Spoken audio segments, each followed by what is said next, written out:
Hello again, it's Noob, and maybe on your birthday you come downstairs, you rip open the wrapping paper on your present, and in it you find this lockpick kit. And you've been wanting a lockpick kit for quite some time, you're new to lockpicking, and you open it up and wow, here you go, all of these beautiful picks, something a bit weird. And then you open up the other side to the kit and you discover a load of stuff you're just not familiar with.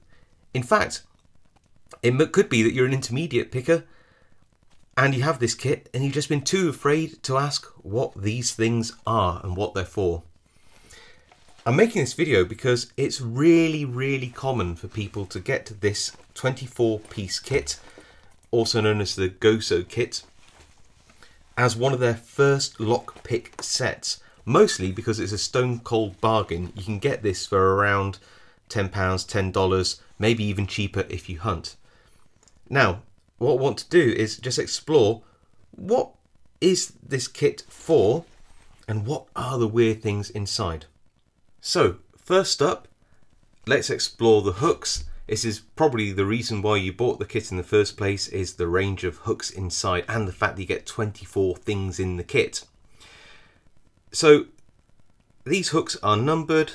The numbering is somewhat arbitrary, it doesn't really matter, and all in all these are pretty good profiles. You get some deeper hooks like this, you get some shorter hooks like this, everything in between. Very nice thin shanks, and you also get one of these notched picks which are really good at grabbing the tips of pins and wafers in Wafer Locks.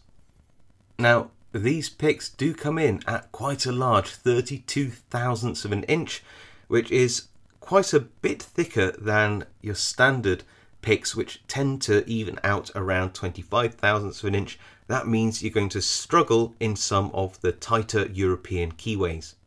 That being said, there are plenty of locks with wide enough keyways to take not only the picks but this wire tension tool that comes with them.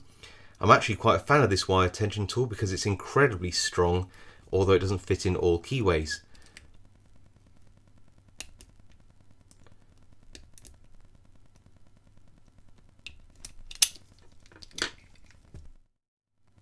The next set of profiles to explain are these three.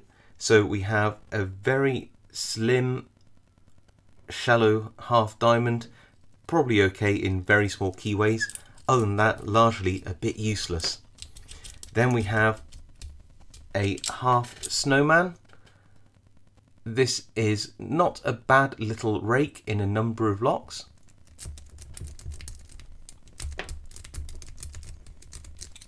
One of my personal favourites, a hollow half diamond. This one has a little notch on top, and this is particularly good in raking Wafer Locks.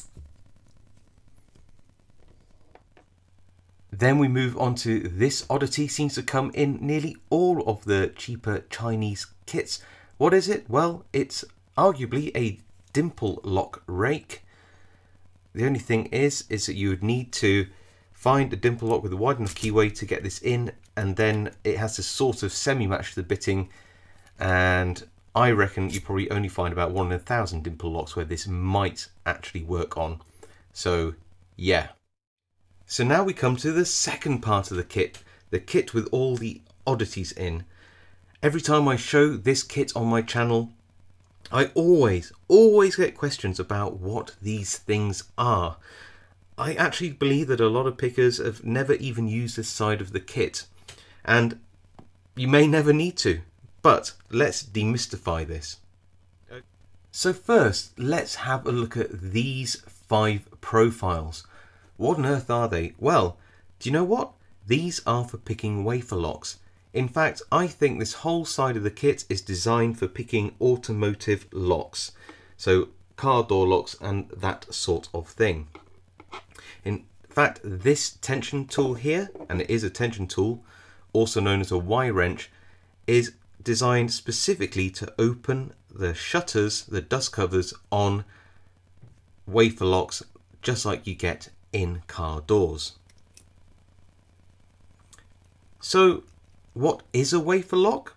Well, let's remind ourselves what one is. Wafer locks are different to pin tumblers in that they don't have key pins and driver pins, and the driver pins aren't the thing which is stopping the lock from turning. It is a set of wafers. The wafers can be either one-sided or on both sides, and by inserting the key you move the wafers down to the correct height, allowing the lock to turn.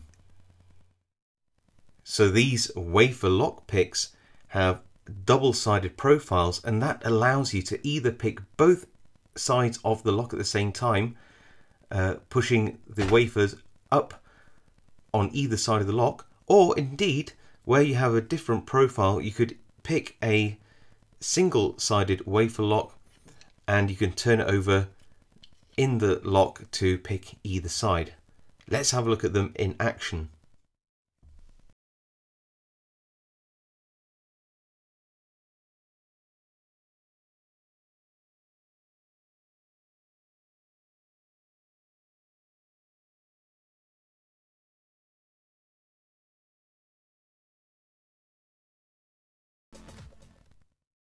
So in terms of picks, the only things left to explore are these.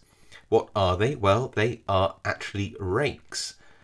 What do I think they're intended to be used for? Well, I think they're intended to be used on a specific type of car door lock. So I have two different types of car door lock here, and as you can see, this one on the right has a very open keyway, and this one on the left has a staggered keyway.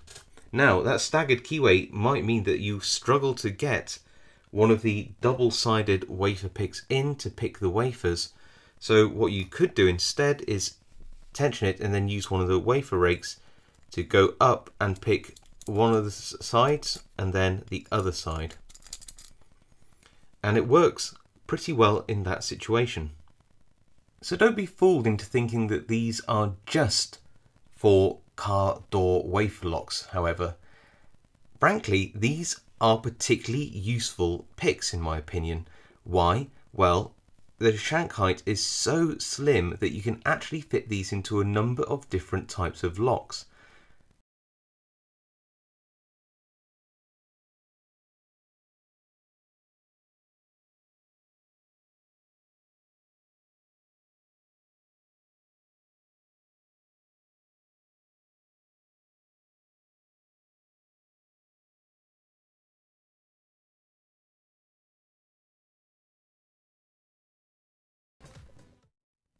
So there you go.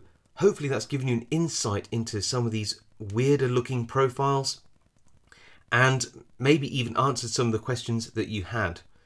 But also remember that these are tools. It does not matter what lock type they might have been designed for. If you can use them in a lock and it opens a lock, that's all that actually matters. And worst comes to worst, if you find you don't use any of these profiles, well, some of them make particularly good pickle forks. Alright, I'll see you all next time.